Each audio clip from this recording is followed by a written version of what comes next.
नमस्कार साथियों, पाठशाला नौकरी के हमारे यूट्यूब चैनल पर आप सबका बहुत बहुत स्वागत है। साथियों, मैं हूं डॉक्टर अखिलेश पांडे। साथियों, यह चैनल मात्र और मात्र केवल हिंदी विषय से लेकर के जो भी हमारे प्रतियोगी छात्र बंधु भगिनी टीजीटी पीजीटी की तैयारी करते हैं उनको लेकर के प्रतिबद्ध है। इस समय हम लोग जो है उत्तर प्रदेश के विज्ञापन संख्या 2022 के जो टीजीटी पीजीटी की परीक्षा की तिथि जारी हुई है उसी के निमित्त एक रणनीति के तहत चल रहे हैं। और कोई भी परीक्षा निकालने के लिए जो महत्वपूर्ण रणनीति होती है उसमें से एक बड़ी स्टेप, एक बड़ा कदम उसको आप कह सकते हैं, वह होता है आपने जो भी पढ़ा है उसका अभ्यास करना। तो यह जो है लगातार हम लोगों ने अभ्यास प्रश्न पत्रों की अपनी एक नई श्रृंखला लेकर के जो है चल रहे हैं, जिसमें जो भी प्रश्न अब तक हिंदी विषय को लेकर के तमाम प्रतियोगी परीक्षाओं में टीजीटी पीजीटी में, नेट जेआरएफ में, असिस्टेंट प्रोफेसर में जो भी आए हैं उन प्रश्नों को ध्यान रखते हुए इस अभ्यास प्रश्न पत्र को बनाते हैं। साथ ही साथ अब तक का जो अनुभव रहा है उसको लेकर के, उस अनुभव के आधार पर कौन से प्रश्न किस प्रकार से आ सकते हैं उसका भी विशेष रूप से ध्यान रख करके यह अभ्यास प्रश्न पत्र की हम लोगों ने श्रृंखला की शुरुआत की है। तो साथियों, आप सबको पता है कि अपनी श्रृंखला में प्रतिदिन खंड के अनुसार, हिंदी साहित्य के प्रत्येक खंड के अनुसार 25-25 प्रश्नों की जो है श्रृंखला को लेकर के 25-25 प्रश्नों का प्रैक्टिस पेपर लेकर के हम आपके बीच में इस यूट्यूब चैनल के माध्यम से आते हैं। तो साथियों, इस अभ्यास प्रश्न पत्र की हिंदी विषय की श्रृंखला में आप सबका फिर से स्वागत है। मैं वीडियो की शुरुआत करूं उससे पहले दो बातें करनी है आपसे। एक तो आज होली का त्योहार है, तो रंग उत्सव के इस महत्वपूर्ण पावन पवित्र त्योहार पर आप सभी को बहुत बहुत होली की शुभकामनाएं, ढेर सारी शुभकामनाएं। मैं उम्मीद ये करता हूं और ईश्वर से कामना भी करता हूं कि अगले साल जब आप होली का त्योहार मनाएं तो आप एक अंतिम रूप से सफल जो है नौकरी के रूप में प्राप्त करके आप होली का त्योहार अपनों के बीच में आप मनाएं। ऐसी शुभकामना के साथ हम शुरुआत करते हैं। शुरुआत से पहले एक छोटा सा आग्रह हो रहा है कि साथियों, यह जो भी मैं कर रहा हूं यह सिर्फ आप और आपके सहयोग और भरोसे के आधार पे कर रहा हूं।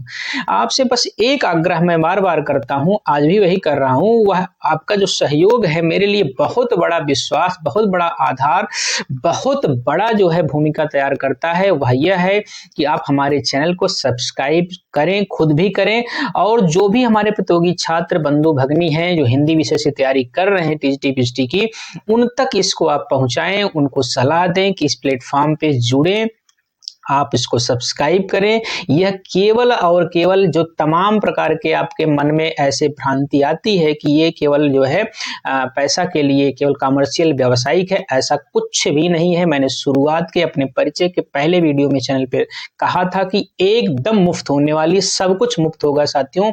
बस आप अपना सहयोग दिलाइए। जिस दिन इस चैनल पर 500 सब्सक्राइबर की संख्या हो जाएगी उस दिन हम आपको कुछ और भी नया ऐसी योजना बना करके ले आएंगे जो अंतिम रूप से चयन में आपको बहुत सहयोग प्रदान करेगा। साथियों, बिना किसी देरी के वीडियो लंबा होगा, उससे पहले आइए शुरुआत करते हैं। आज जो है आदिकाल की भाग संख्या 5 में जो रासो साहित्य का आज का क्रम है उसमें 25 कौन से वो महत्वपूर्ण प्रश्न हैं जो या तो आ चुके हैं अथवा आ सकते हैं। तो आइए बिना किसी देरी के हम उसे एक बार से फिर से देखना शुरू करते हैं। साथियों,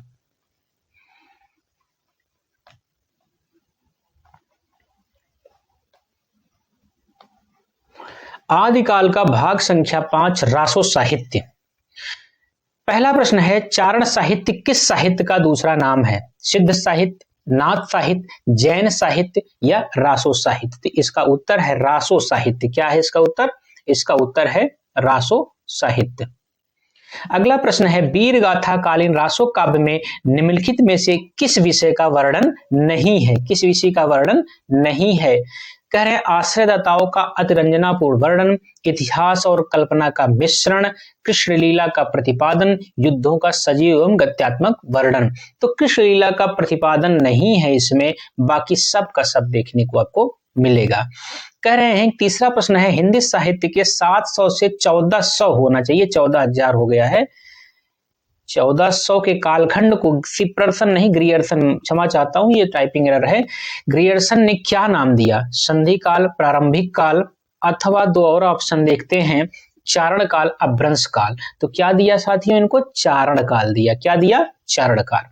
कह रहे बीसल देव रासों में किस शैली का प्रयोग किया गया है, श्रृंगारिक का, आख्यान का, गेय का, प्रबंध का। तो किसका किया गया साथियों, ये गेय काव्य है। क्या है, गेय काव्य है। राजमती से रूठकर बीसल देव कहाँ गए थे, तो ये तो बड़ा ही सरल है, अगर आपने पढ़ा होगा तो आप उत्तर इसको बहुत आसानी से लगा देंगे। यदि आप नहीं लगा पा रहे तो एक बार आपको इस पे विचार करना चाहिए। कर्नाटक गए थे, उड़ीसा गए थे, तमिलनाडु गए थे, आंध्रा गए थे। तो साथियों उड़ीसा गए थे। कहाँ गए थे, उड़ीसा गए थे। आइए अगला प्रश्न देख लेते हैं। बीसल देव रासों के रचयिता हैं चंदबरदाई, जगनिक, नरपतिनाल, स्वयंभू। तो कौन है साथियों, नरपति नाल है इसके रचयिता हैं। आइए आगे देखते हैं, अगला प्रश्न देखते हैं, क्वेश्चन नंबर 7।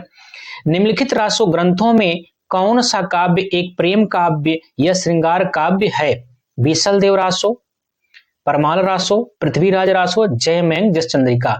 ये जो बीसल देव रासो साथियों, ये मुख्य रूप से जो है श्रृंगार काव्य है। क्या है, श्रृंगार काव्य या प्रेम काव्य। इसमें वीरता का भी वर्णन तो मिलता है, लेकिन ये श्रृंगार काव्य माना जाता है।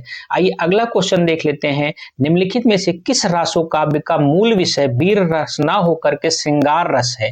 क्या है, वीर रस होकर के, जो हमने व्याख्या किया वही इसका यहाँ पे क्वेश्चन बन गया। अगला, पृथ्वीराज रासो, बीसल देव रासो, परमाल रासो, कौन सा है इसमें। तो साथियों ये है आपका बीसल देव रासो, अभी मैंने व्याख्या किया था आपको।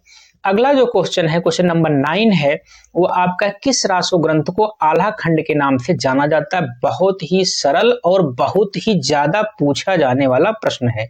चंदबरदाई का पृथ्वीराज रासो नहीं, नरपतिनाल का बीसल देव रासो नहीं, जगनिक का परमाल रासो हाँ या ना, दलपति विजय खुमाण रासो हाँ या ना। तो ये साथियों परमाल रासो को आल्हा खंड के नाम से जाना जाता है, ये जगनिक ने लिखा हुआ था। आइए आगे देखते हैं।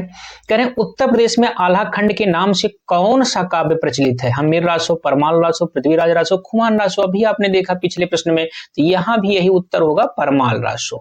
अब आपको लगेगा कितना सरल सा प्रश्न मैंने रख दिया है। मैंने नहीं रखा, ये प्रश्न आते हैं, बराबर आते, रिपीट मोड पे आते हैं, और हम में से कई साथी इसकी गलती करके आते हैं। कई तो 1-1, 2-2 नंबर से जो बाहर होते हैं ना, वो ऐसे ही सरल प्रश्नों को लगातार वो गलत करते हैं। तो मेरा एक बहुत स्पष्ट सा कहना होता, सुनने में शायद आपको थोड़ा सा खराब लगे, यदि आपको टीजीटी बनना है यूपी में तो एकदम पागल बने रहिए। पागल बनने का मतलब है एकदम उसको रिवीजन करते रहिए, दोहराते रहिए, रिवीजन करते रहिए, ऐसे ऐसे प्रश्नों को बार बार देखते रहिए, पलटते रहिए, देखते रहिए।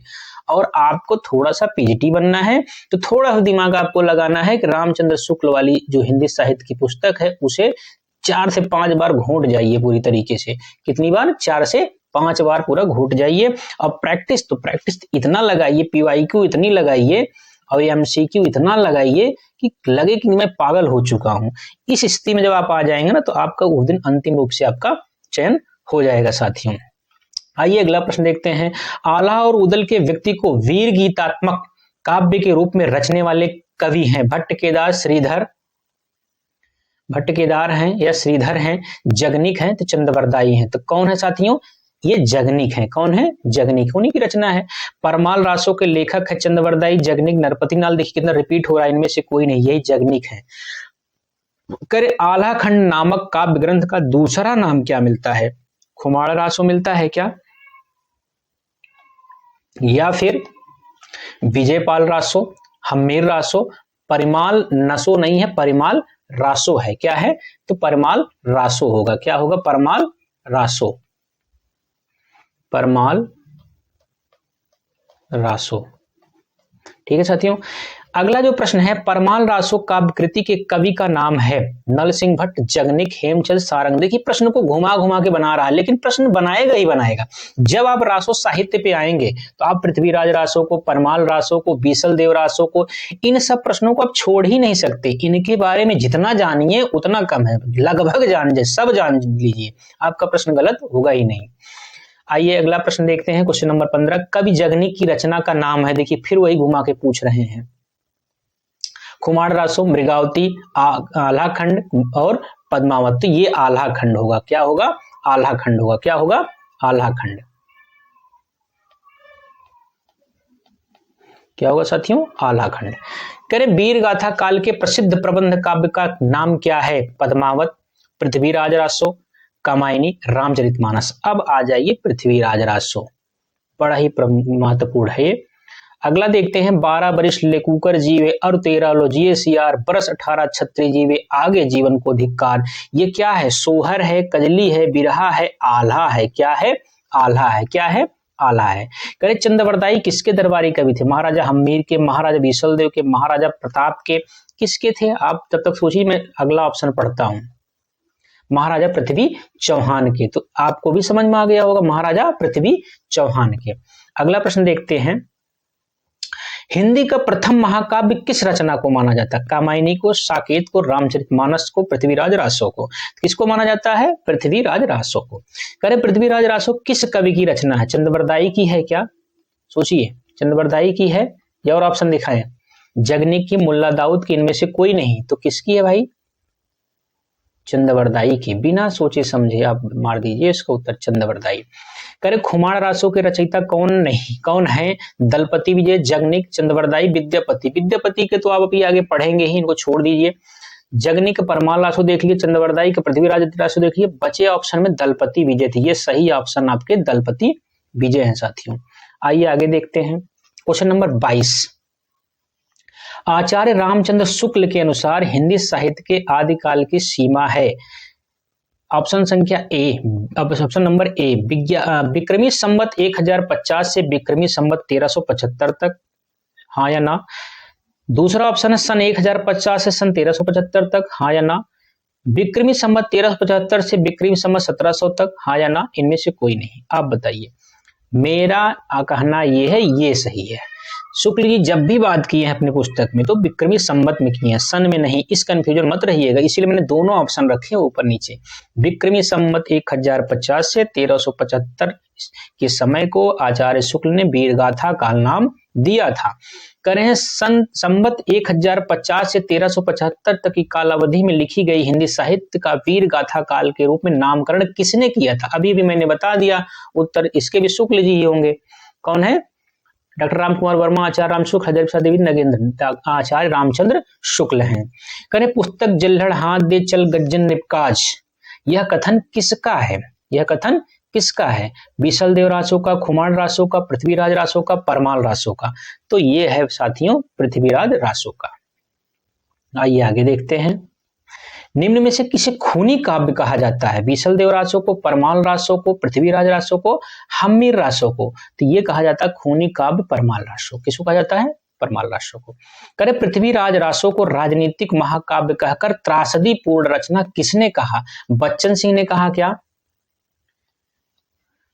डॉक्टर नगेंद्र ने कहा, रामचंद्र शुक्ल ने कहा, हजारी प्रसाद द्विवेदी ने कहा। तो किसने कहा था?